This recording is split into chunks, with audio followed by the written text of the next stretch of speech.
Okay, I'm here with my friend Eric. Eric has his tent all set up. Eric, would you like to explain what you have here in your tent? I'd love to. So this is just your basic A-frame tent. A little larger than most of the dog tents. A little more comfort, sleeps more men in here. Your basic equipment is just hanging from a good spot to hang. So I see a canteen, and what's that behind the canteen? So I have a canteen here, and we have a haversack. And what was the haversack used for? Mostly food. Mostly food? Yep. You keep some personal items in there just close to you, but mostly haversacks were used primarily for food. Okay. That's where you're going to store all your rations for the day and your week, and that way you can stop on the march and have them right here to eat. So you're talking when they were out on campaign and marching, not necessarily in winter camp or anything. Correct, So, yeah. okay, what else do we have here? So this is your cap pouch in your belt, which is going to contain your bayonet scabbard and your bayonet, and then your cap pouch, which is made with either lamb wool or sheep wool inside that keeps your cap located safely in here so they weren't falling out.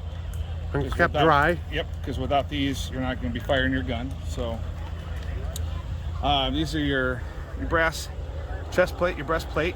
And those came out in when? 1863 or 2 or 3? They didn't have them initially. 2. 1862? So end of the 61. And a lot of soldiers ended up taking those off because it was like a target. Correct. Yep. Something for the enemy to zero in on, right? Correct. Yep. Right. And then your belt buckle, which were issued by many manufacturers. This one was made by the Boyd & Sons out of Boston. Okay. And this shipped out west, which ended up being issued out to the Iowans. Sure. So something interesting. So we have U.S. They said that the Confederate buckles were of inferior quality, and they'd break on them, or they'd lose them. So if a Johnny did lose his belt buckle, he'd take a belt or belt buckle off of a dead Union soldier, and they'd turn it upside down and wear it that way. Correct. And it stood for Southern Nation that way. Yep. Along with your belt, goes hand in hand, is your cartridge box. This is a 58 ammo, holds it. There's different sizes, different shape, way you wear it. This has a sling to it, which is going to be draped over your shoulder. It can be worn on the belt, which you can see here has leather belt straps here in the back. Inside again, you see your U.S. plate fastened by just a leather, and then the plate itself. Okay. So this again is your flap, weather protected, keeps your ammo dry. This is your tool pouch. So this is where you keep some of your nipple picks or your worms, anything carried. So inside, for reenactment purposes, we just piled the powder in there. However, So you have one. what you would see is you'd see 2 cartridge containers in here, and inside you would have about 40 rounds of ammo, safely kind of nestled up in a pack. You break open the pack, and you'd be having them stored up here so it's easy to grab. Okay. Your ammo. So what's inside those?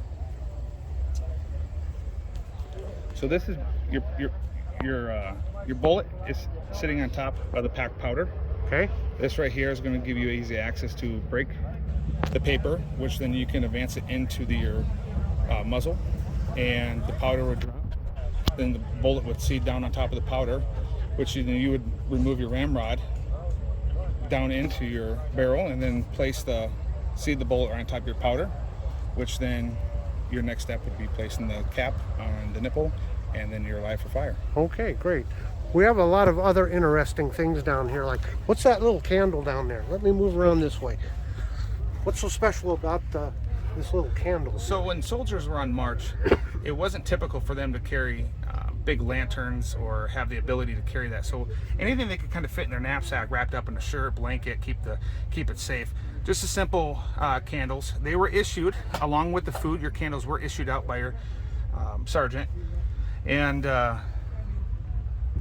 you would use this as your simple reading and writing, and any ability at night just to have a little comfort of light and heat comes right out the top. Sure. So it's very small and portable. So here's like a little writing portfolio that they might carry with them to Correct. keep some letter writing paper. Yep. And kind of a sample of what the envelopes look like.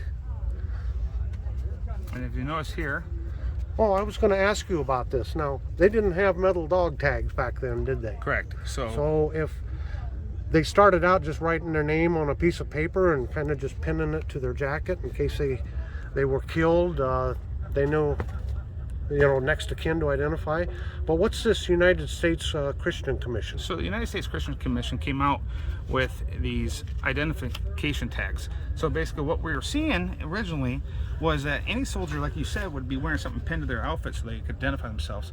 However, there is documented facts of soldiers engraving their names and their units on lead, on anything they could get, and then wear it as a necklace. But then the United States Christian Commission came out and it put these tags out so it'd be easier to identify yourself. Sure.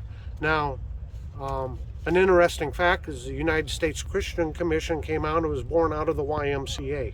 So that's something a lot of people don't know about. And the Christian Commission supplied pastors. They would send them out into the field. At the beginning of the war, they didn't even have official Army chaplains. So civilian chaplains through the Christian Commission would go out and minister. They'd go to the hospitals and help the wounded write letters home, or maybe read the letters that they got from home because they were illiterate. So the chaplains, a lot of ladies, they did a lot of wonderful things to help support the soldiers, didn't they?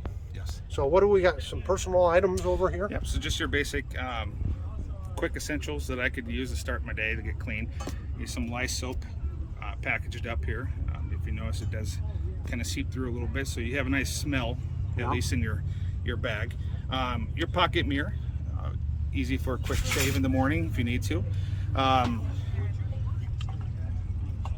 Your Kind comb. of a funny looking comb there, Yeah, isn't it? so that's a bone comb. Oh, it's a bone. So Okay. that's the material you use, just like your toothbrush here, with boar bristles. Great. And then your straight edge. Your straight edge razor. Okay. So, well, thank you so much, Eric, for taking the time to show us this, and I'm sure all the viewers are really going to enjoy this. And we might see you and talk to you again later. We're going to be doing some drill and firing cannon and a lot of fun stuff yet today, aren't we? It's my pleasure. Okay. Until next time, everyone, have a very delightful day.